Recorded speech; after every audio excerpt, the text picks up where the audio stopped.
The moment Lady Celira Grimvane stepped into the council hall, my family name suddenly felt like a brand burned into my skin. Late autumn in Ebonreach. Frontier never arrived gently. A cruelly clear sky stretched overhead, while the wind sweeping down from the western dark woods carried the heavy scent of rotting timber, raw iron ore, and earth still damp from last night's rain.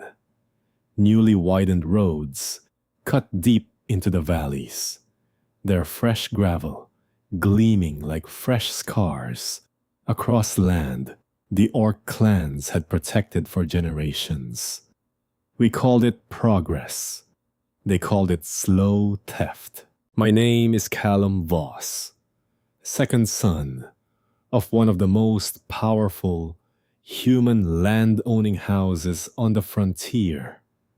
Timber, contracts, mineral rights, trade routes, and a voice that could tilt the entire border council had turned our family into something close to royalty out here.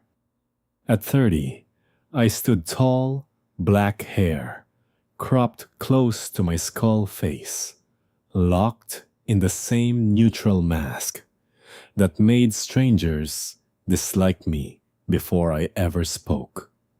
People whispered I was cold, arrogant, that I weighed every soul like an entry in a ledger.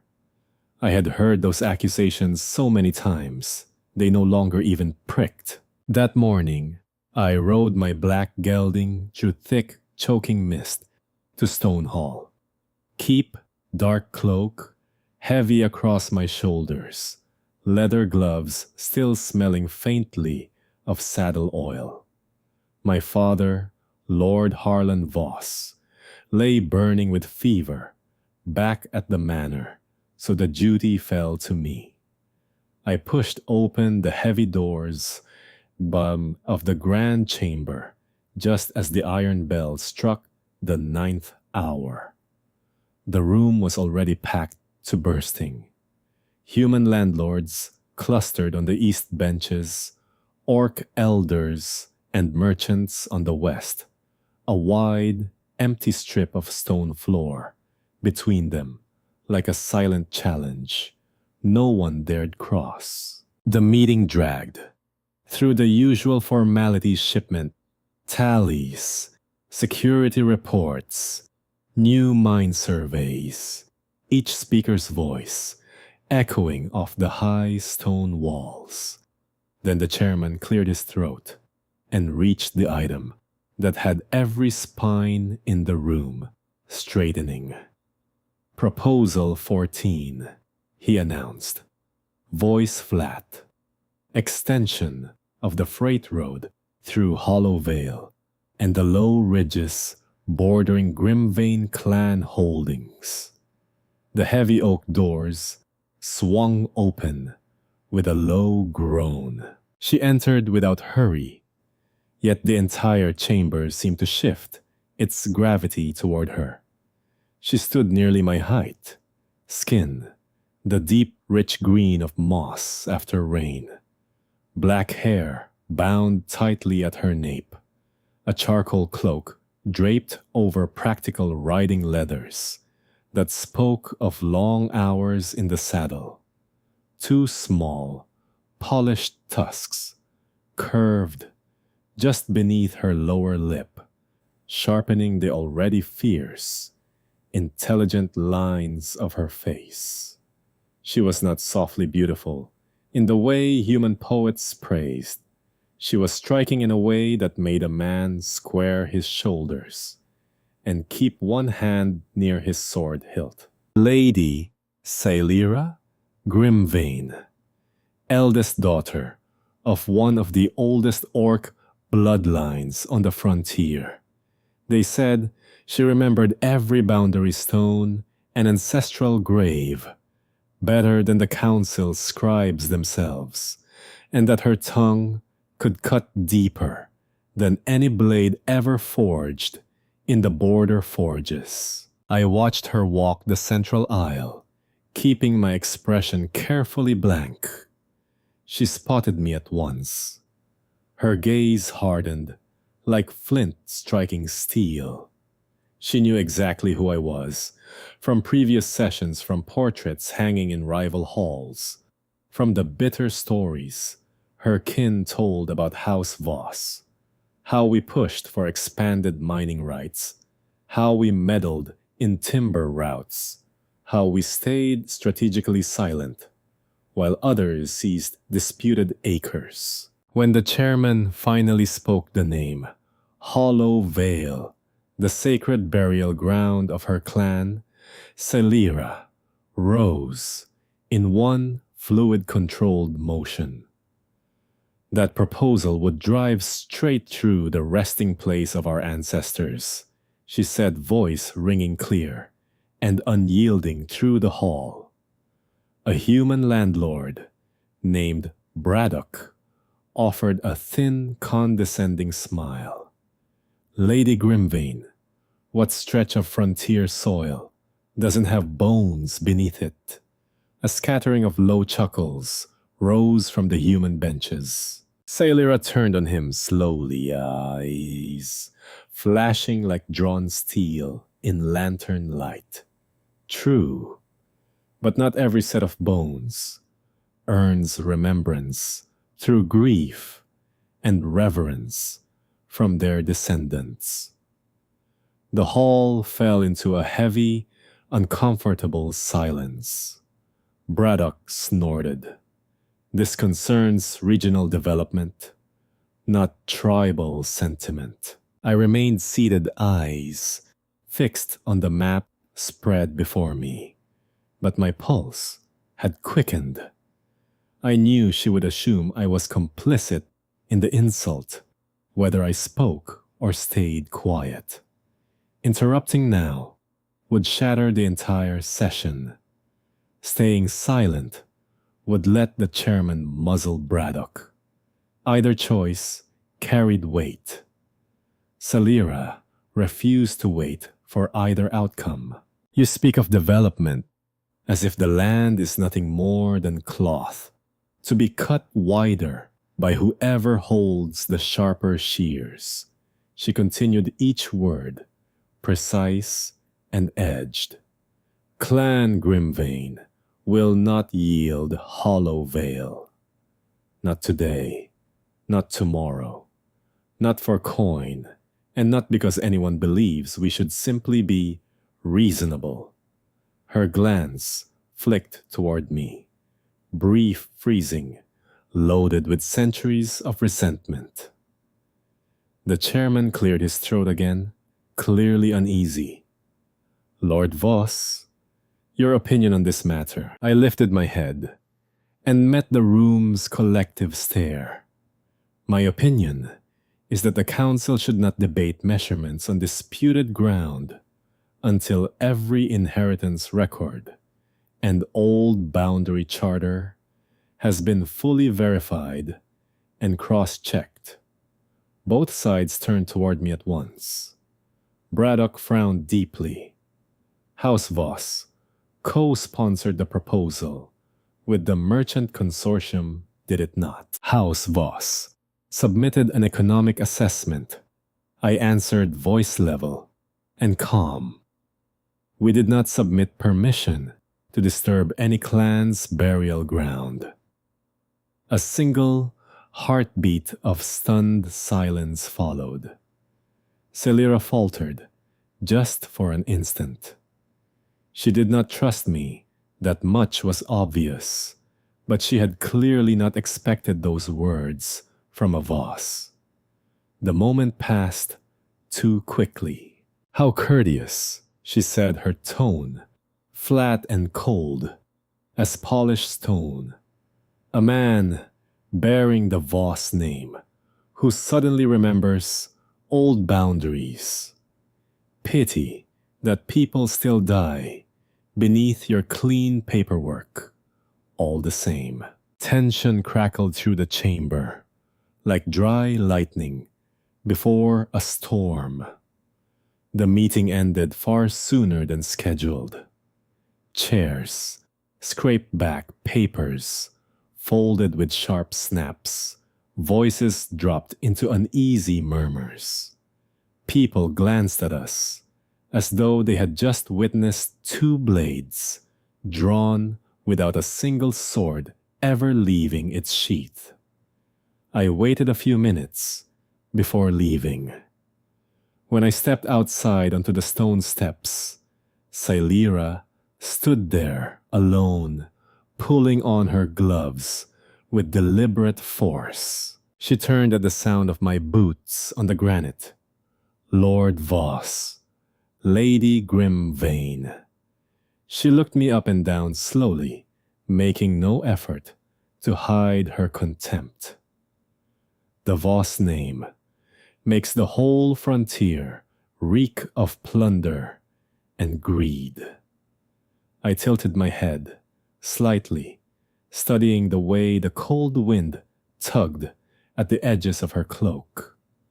And you, Lady Grimvane, turn every conversation into a battlefield before anyone has even drawn steel. She tightened her gloves, harder than necessary, jaw flexing. I would rather fight openly than sit and watch you measure ancestral soil with human rulers and call it progress. And I replied evenly, would rather keep something alive through these endless councils than let pride kill every last chance we have. Her eyes narrowed, but this time there was something else beneath the anger. Something sharper, more personal. You think I possess nothing but pride? I think I said slowly, letting the wind carry my words. You have never walked into a room without preparing yourself for the very worst from whoever stands across from you. I descended the steps without waiting for her reply. Yet when I swung into the saddle and guided my gelding beneath the arched gate of Stonehall Keep, I carried an unfamiliar discomfort deep in my chest. Not simple anger, but a reluctant, unwelcome urge to turn my horse around and continue speaking with the woman who had just unsettled me more than anyone had in years. 3 days after that icy exchange, on the steps of Stonehall Keep, someone set the narrow wooden bridge ablaze under cover of darkness. The flames lit the night sky like a deliberate signal, and by the time the first pale light crept over the hills, the entire frontier was already choking on fresh accusations. Humans claimed the Grimvane clan had retaliated for the Hollow Vale insult. Orcs insisted human merchants had torched it themselves to create an excuse for sending armed patrols deeper into clan territory. Those caught in the middle simply barred their doors tighter and prayed the coming storm would pass them by. The Border Council had no choice but to assemble a joint inspection party. 4 humans, 4 orcs, to examine the ruins before either side manufactured convenient proof. When the messenger delivered my orders at dawn, I nearly flung my teacup into the hearth. I was to ride with Lady Silera Grimvane. She must have received the same news. When our 2 groups met at the eastern gate of Stonehall Keep, the look she gave me could have frozen the river mid-flow. We left while mist still clung to the ground like a shroud. The trail into Blackbriar Hollow was treacherous with exposed roots and loose stone flanked by trees whose leaves had turned the color of dried blood. I rode at the head of the human riders on my black gelding cloak, pulled close against the biting wind. Silira kept pace on the opposite side, her charcoal cloak snapping like a battle flag, jaw set so tight I could see the muscle jump beneath her green skin. For the first hour, the only sounds were the creak of saddles and the dull thud of hooves on damp earth. The silence between us felt sharper than any blade. Then the party halted beside a leaning boundary post. A young human scribe unrolled his map and muttered, "If the new route cuts through here, we save nearly 3 miles of haulage." Silira wheeled her horse toward him so sharply, the animal tossed its head in protest. "You're already planning new roads, while the bridge that burned last night is still smoking." I motioned the scribe back with a curt gesture. "You don't have to bite the head off every man who opens his mouth about distance. And you don't have to speak to me in that tone." She shot back, voice low and edged. "What tone?" "The one that suggests you're the only soul here capable of keeping a cool head." I swung down from the saddle and crouched to study the old wheel ruts pressed into the mud. Silira dropped to the ground beside me, boots planting hard enough to send small stones skittering. "You're always like this," she demanded. "Like what?" "Behaving as though calm is the greatest virtue any man can claim." I straightened slowly, brushing dirt from my gloves. I consider not pouring oil on an already raging fire to be useful. She gave a short, bitter laugh that cut through the cold air. "Of course, House Voss excels at exactly that light. The fuse then stepped back far enough that the soot never touches your fine cloak." The air between us thickened until the rest of the party began shifting uncomfortably in their saddles, eyes darting anywhere but at us. We reached the burned bridge near midday. Half the structure had collapsed into the shallow stream below, blackened timbers jutting like broken ribs. The sharp, acrid smell of scorched pine resin still hung heavy in the air, clinging to our clothes and the inside of our throats. I knelt beside a shattered support post, running my fingers over the charred wood.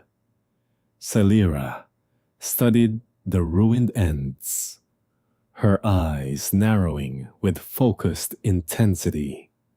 "The fire didn't start in the middle," she said. "It was deliberately set at both ends at the same time. Whoever did this wanted the whole bridge to drop in one clean collapse." I looked up at her. She was right. We found boot prints with heavy nail-studded soles, clearly human work boots, not the soft-soled moccasins favored by border orcs, and scraps of oil-soaked cloth cut from the same coarse weave used by southern freight teams. Nothing pointed directly at Grimvane. Nothing yet cleared House Voss either. Only one truth stood out, cold and certain. A third party was feeding the hatred between our peoples like dry kindling to a bonfire. On the ride back, we followed a dried-up creek bed winding through dense forest. Late afternoon sunlight slanted through the branches in broken shafts of gold. I was discussing patrol routes with the lead guard when an unnatural whistle sliced the air. Instinct surged before thought. I drove my spurs in hard and cut directly across her path. The arrow hissed past my shoulder, tore through the thick leather pauldron with a sickening rip, and clattered onto the stones. Chaos erupted in an instant. 3 camouflaged figures burst from the undergrowth.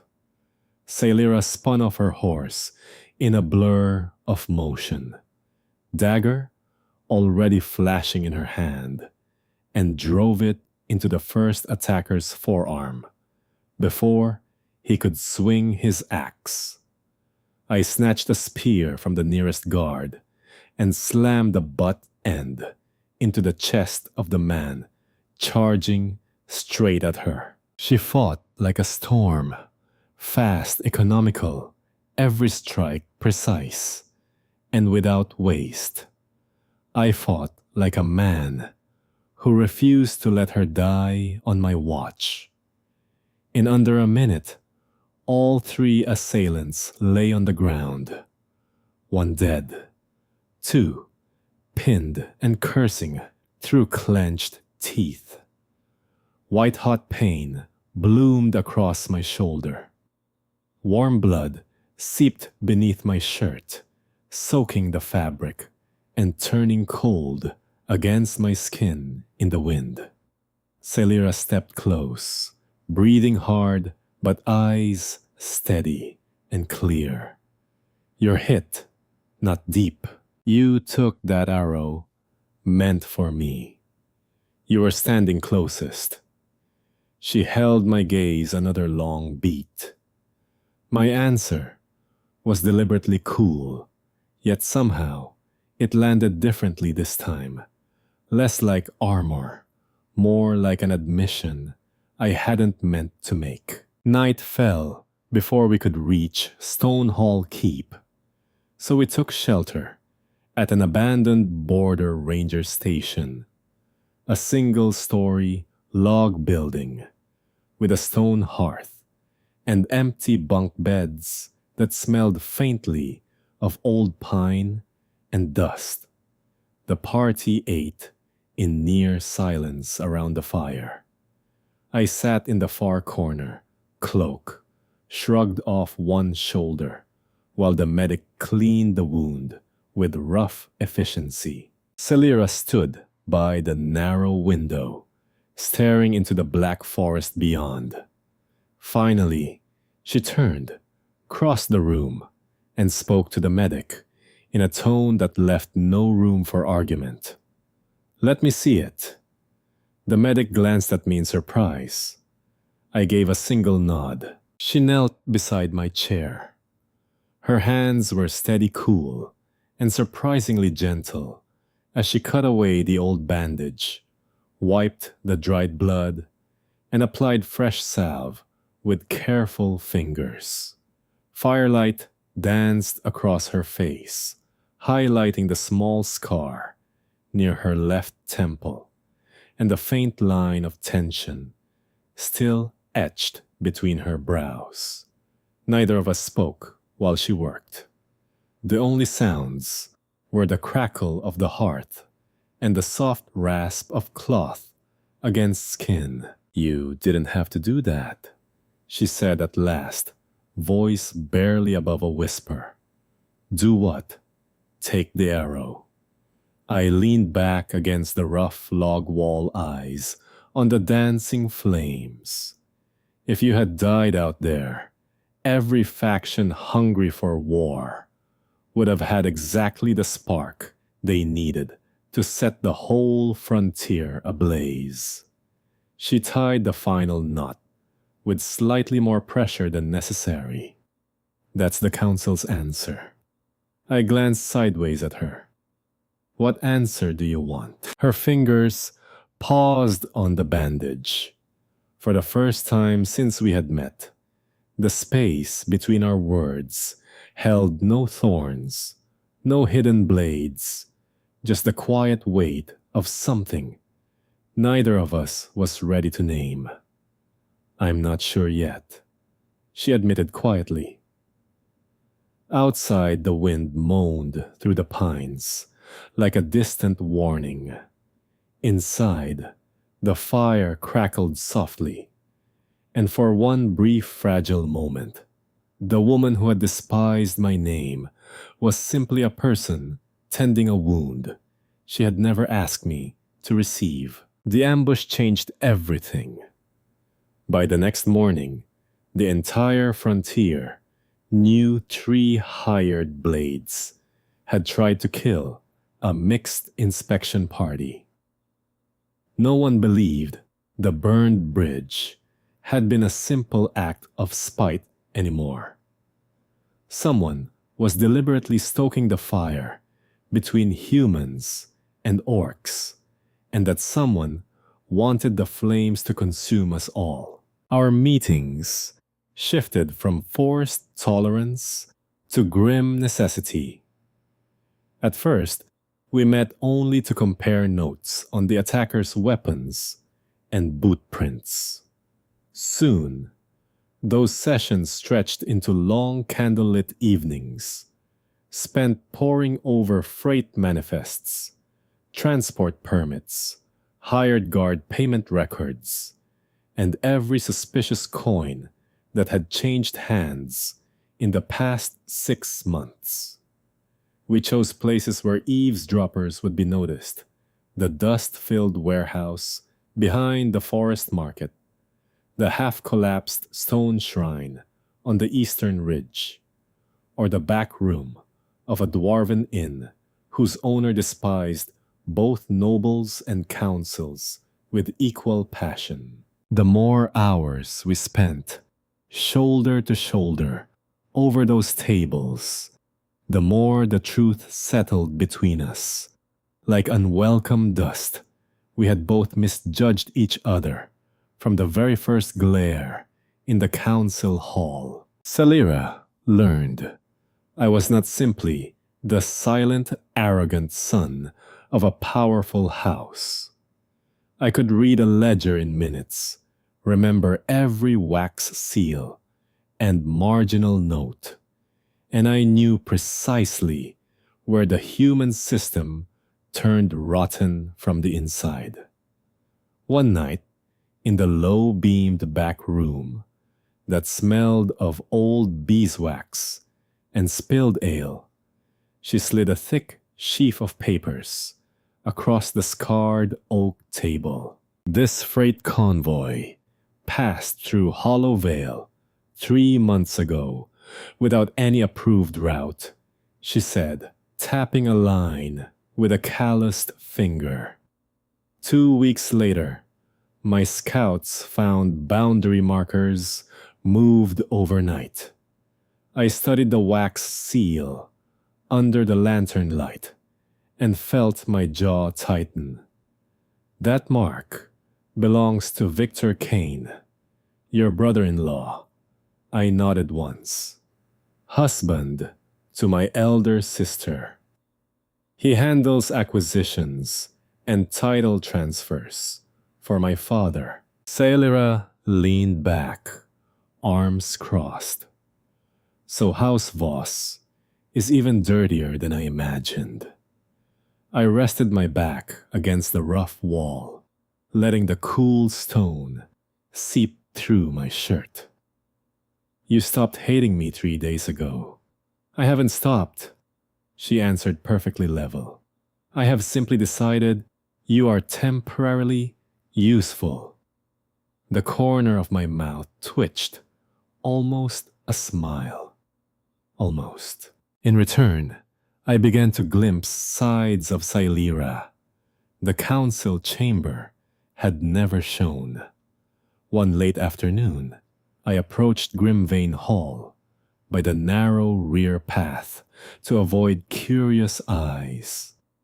The door was opened not by a servant, but by a younger orc woman whose face carried the same sharp cheekbones, yet held a softer, quieter light. You are Callum Voss, and you must be Lyra. She gave a small nod. My sister is in the back garden. I walked down the stone corridor and paused at the open archway leading to the herb plot. Sailora knelt in the dark soiled sleeves, rolled high above her elbows, patiently showing Lyra how to trim healing leaves without bruising the delicate stems. Her voice was gentler than I had ever heard it, low, steady, almost fond. Not every hard thing is useless, she told her sister. Some must stay hard so they can protect what is soft inside. Lyra smiled, the expression lighting her entire face. Are you talking about the plants or yourself again? Sailira looked up and saw me standing there. For half a heartbeat, her expression tightened, then smoothed back into its usual careful mask. When Lyra had taken the basket of leaves inside and left us alone, Sailira brushed soil from her hands and stood. You came early. Perhaps I should have arrived later, so I would not witness Lady Grimvane speaking like an ordinary person. Pity I ruined the image you had built of me. I handed her the fresh bundle of documents I had carried from the manor. 3 title transfers were altered after the seals were set. Every middleman traces back to Victor. He is gathering land not only for House Voss, but for a private investor ring that wants the entire valley. Sailira flipped through the pages quickly, her brow furrowing. Does your father know? He knows enough that he cannot claim innocence. She looked up at me, all mockery, gone from her voice. You speak that truth too easily. It is not easy. Then why does your face never show the weight of it? I was quiet for several heartbeats, listening to the wind rustle through the drying herb leaves. Because if everything were allowed to touch me, I would not have survived inside that house as long as I have. The answer left her without a ready reply.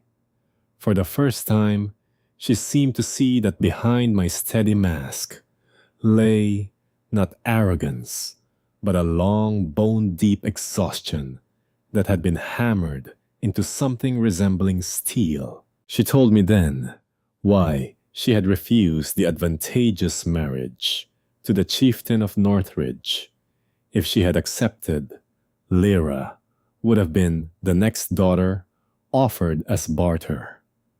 I listened and finally understood why her jaw always clenched whenever family duty was mentioned. The weight she carried was not pride alone. It was the quiet, constant fear of becoming another piece traded away. Our later meetings changed slowly, like ice thawing under weak sunlight. We still argued. She still froze when provoked. I still spoke in the same measured tone. Yet something fragile and dangerous had slipped between the sharp words, trust young and tentative, easily broken. We began noticing small private things about each other. I learned she preferred black tea sweetened with wild honey, taken straight from the comb, never sugar. She noticed I twisted the plain silver ring on my little finger whenever my mind turned over a difficult problem. I knew she hated anyone walking too close behind her. She knew I rarely slept more than 4 hours, and often worked until the sky paled in the east. One cold evening, we met at the ruined stone shrine high on the ridge overlooking Hollow Vale. The roof had collapsed long ago. Only weathered columns and a cracked altar remained. Celira set her lantern on a broken step. The flame flickered, casting long shadows across the carved names of the dead. "I come here when I need quiet," she said simply. I walked between the ancient pillars, boots crunching on frost-covered stone. This place feels different from most orc structures I have seen, because it was never built to impress outsiders. Her fingers brushed the worn carvings with surprising tenderness. "This is where my clan names newborns and speaks the names of those who have passed." I looked down at the valley below, meadows silvered with frost, small streams glinting under starlight, distant forest dark and silent. Everything the council labeled as potential trade corridor and future profit. Before I said quietly, I always saw land as borders, documents, and yield. She tilted her head, waiting, and now I turned to face her fully. "Now I understand why you look at it as if it were family." Lantern light caught in her eyes and made them flicker. She took half a step closer, close enough that I could smell the faint scent of crushed herbs still clinging to her sleeves. "You are slower to learn than I expected," she murmured. "You are easier to like than I expected." Was that a compliment or an insult? Both. A small sound escaped her, brief, almost a laugh, soft as wind moving through the stone columns. But I heard it clearly, and something warm and unfamiliar stirred in my chest. In that moment, I realized an inconvenient truth I was not yet ready to name. I wanted to hear that sound again. The blade that cut deepest did not come from the forest. It arrived at dusk, on a single sheet of parchment, delivered by a rider who did not wait for a reply. I was still at my desk when the message reached me, the ink barely dry on the forged contract that now bore my name in perfect imitation. By the time I pushed open the door to the back room of the Dwarven Inn, Celira was already waiting.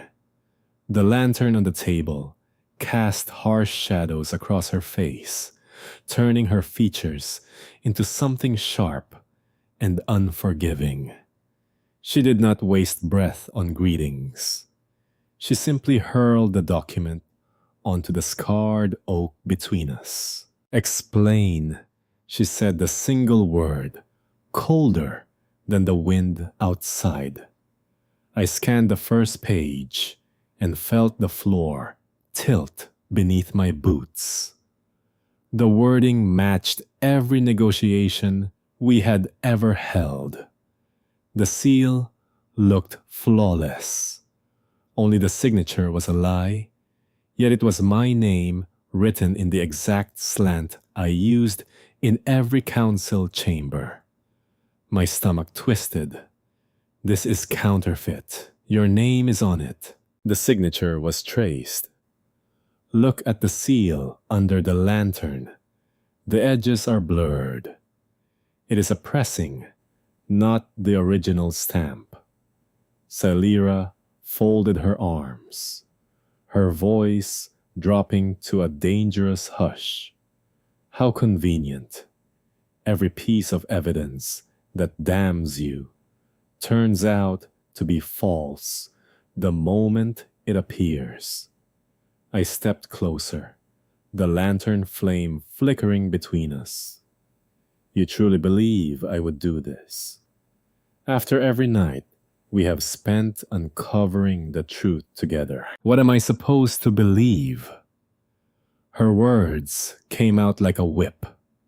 That you sat here for weeks, listened to my secrets, read my clan's private ledgers, only to sign away the last piece of land we still own. The accusation landed like a fist to the ribs. I kept my voice steady, but the effort burned. Do not smear everything I have done just because you are terrified. You trusted the wrong man. Her knuckles whitened on her arms. You do not get to tell me what I'm afraid of. I do when I'm watching it happen right in front of me. And what about you? She snapped, eyes blazing. Do you expect me to forget? Whose blood runs in your veins? Simply because you wear that calm mask every day? I gave a dry, hollow laugh that tasted like ash. No, I expected you to be intelligent enough to examine the evidence before you passed sentence. Intelligent. She repeated the word as though it tasted of poison. I was a fool the moment I let a Voss walk into my family's territory. We stood less than 2 paces apart, yet the distance felt wider than the entire frontier. The air between us crackled with everything we had almost begun to share trust, understanding the fragile shred that had started to form, and now it was snapping. I set the papers down with deliberate care. If you trust this sheet more than everything your own eyes have shown you, then I was wrong from the very first day we met. Her jaw flexed. I saw the war inside her, the part that wanted to believe me, battling the part that had been taught since birth never to trust my name. Pride won. Lord Voss, she said, each syllable iced over. Get out. I looked at her for a long, painful moment, long enough that I almost saw the crack in her armor. Then I nodded once and left without another word. The night air outside tasted of frost and bitter regret. I rode straight to Voss Manor, the forged contract clutched in my fist. I found my father in his study, the same document already lying open on his desk like a trophy. Victor Kane stood beside him, arms crossed, wearing the small, satisfied smile of a man who believed he had finally won. Father barely glanced up. Do not raise a scandal over this. You knew Victor was behind it. Silence stretched just long enough to confirm everything I had feared. I felt something inside my chest snap cleanly in two. He hired the men who tried to kill us on the road. Father's eyes finally met mine, cold and calculating. I care about this house, remaining standing. Sentiment is a luxury we cannot afford. I laughed. Then short ugly, the first real laugh I had uttered inside these walls in years. So the price of our name is Hollow Vale Ancestral Graves. An open war only begins when the weak believe they have another choice. That was the last stone. I turned, gathered every copied ledger and hidden record I had spent the past year secretly collecting, and walked out of the only home I had ever known. I knew there would be no returning. Across the valley, Sailira sat through another family council, while the elders pressed the Northridge marriage contract in front of her once more. She signed nothing that night, but the pressure was a noose slowly tightening around her throat. Lyra watched her sister with haunted eyes, seeing the light dim behind them. The night before the preliminary betrothal papers were to be sealed, Sailira climbed the ridge alone to the ruined shrine. Wind whipped through the broken columns, carrying the sharp scent of frost and pine. She stood among the weathered stones, where she had once told me her clan named the living and remembered the dead. I stepped out of the shadows behind her. She spun, spine rigid as iron. I did not summon you. I know. This is the last time. You have a talent for choosing the worst moments. Perhaps. I thought I still had time. She pressed her lips together until they whitened. If you came to swear the document was forged, I already heard the lie. No. I came to tell you Victor orchestrated everything. My father knew, and I will expose him at the Winter Council session. Her laugh was short and joyless. You think words are enough? No, I admitted, voice rough. I think nothing is enough anymore. But I still had to say it. Why? So I will change my mind. No, because you deserve the truth before the entire frontier explodes. She turned away, throat working. The greatest mistake of my life was believing a Voss could ever stand on our side. I closed my eyes for one heartbeat. When I opened them, I looked straight at her. The greatest mistake of mine was believing I still had time to prove you wrong. I turned to leave. She did not call me back. But as my footsteps faded down the ridge, I heard the softest sound behind me, something between a breath and a fracture, and knew that pride had just carved its own deep wound into both of us. The Winter Council of Ebonreach Frontier packed Stonehall Keep until the ancient stone walls seemed to strain under the press of bodies and unspoken threats. Every clan leader, merchant lord, mine overseer, and border scout had come to fight over roads tolls and the last free acres of the frontier. The air inside the great hall hung thick with wet wool, wood smoke, and the sharp metallic scent of fear. I walked in alone. No father at my shoulder. No house Voss banner above me. Only two plain wooden chests and a heavy bundle of ledgers bound in dark leather. Every head turned as I crossed the central aisle and stopped directly before the chairman's table. I request urgent audience before any vote on Hollow Vale. I said, my voice carrying clear and steady through the sudden hush. The chairman blinked, caught off guard.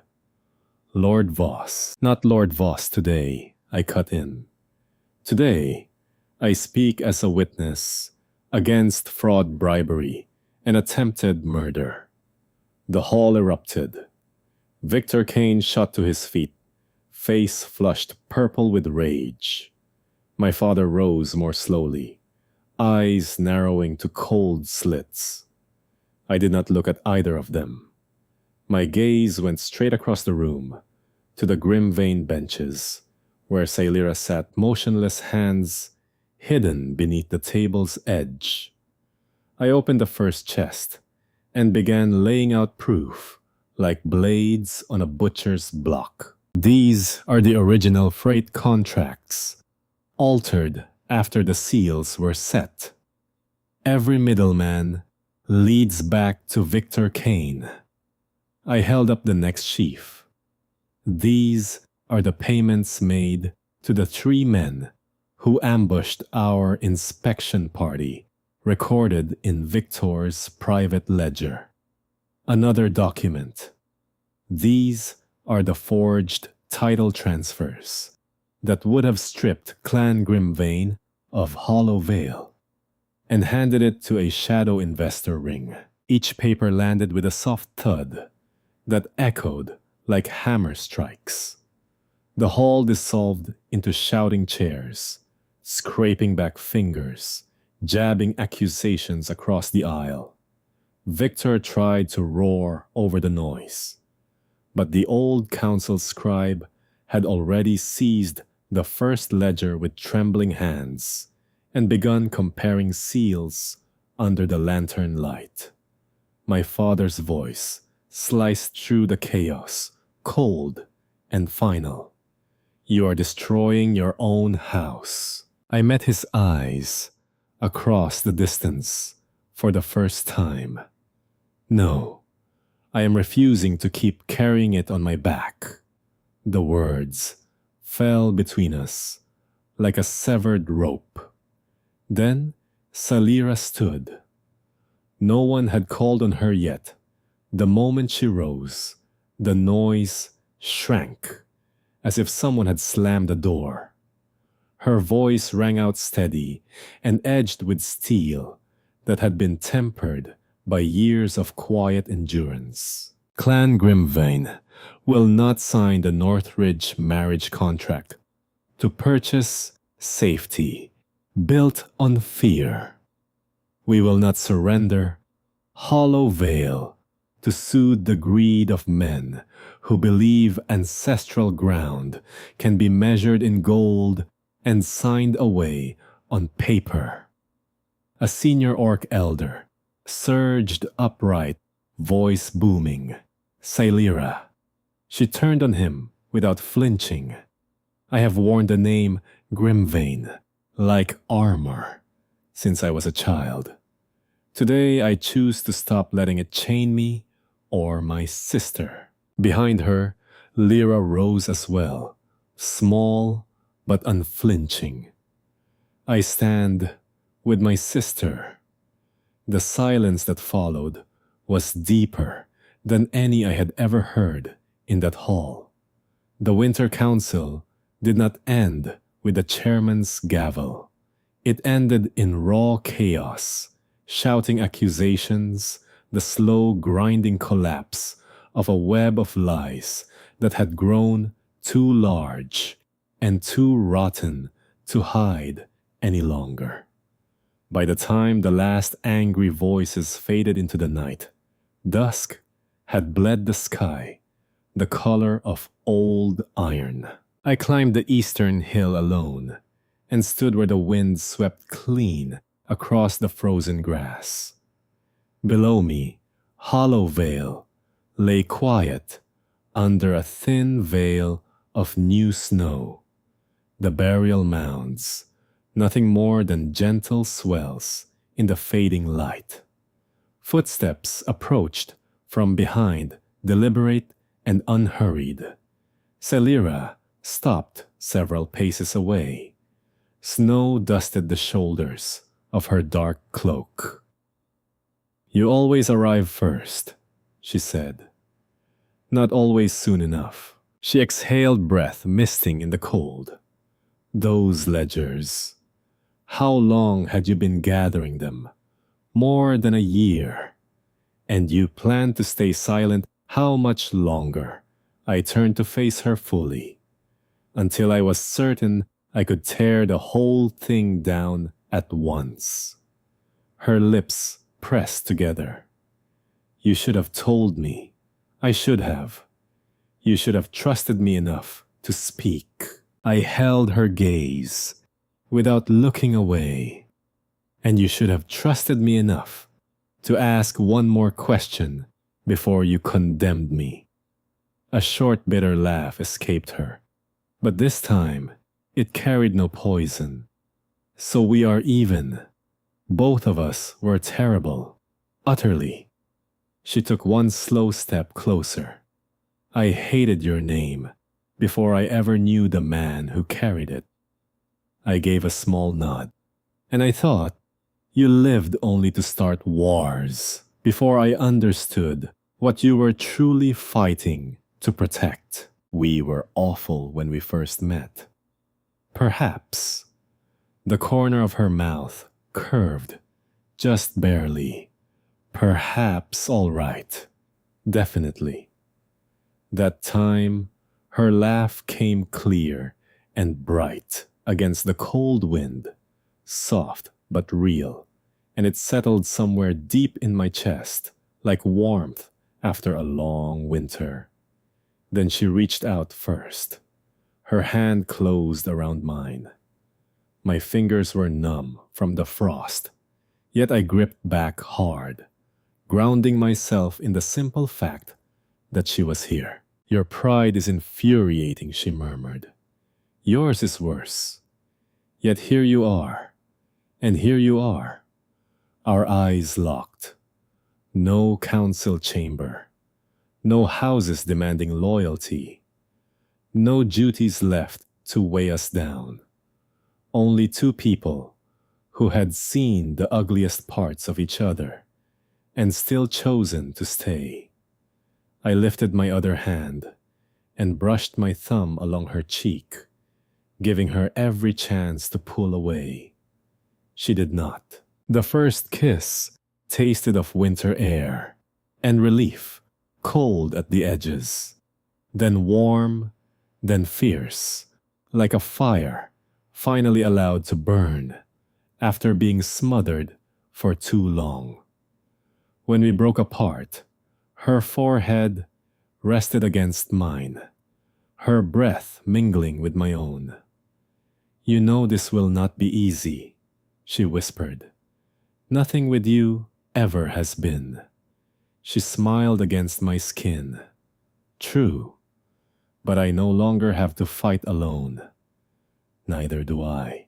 Below us, Hollow Vale slept under the snow safe for now. The roads of the future were still unwritten.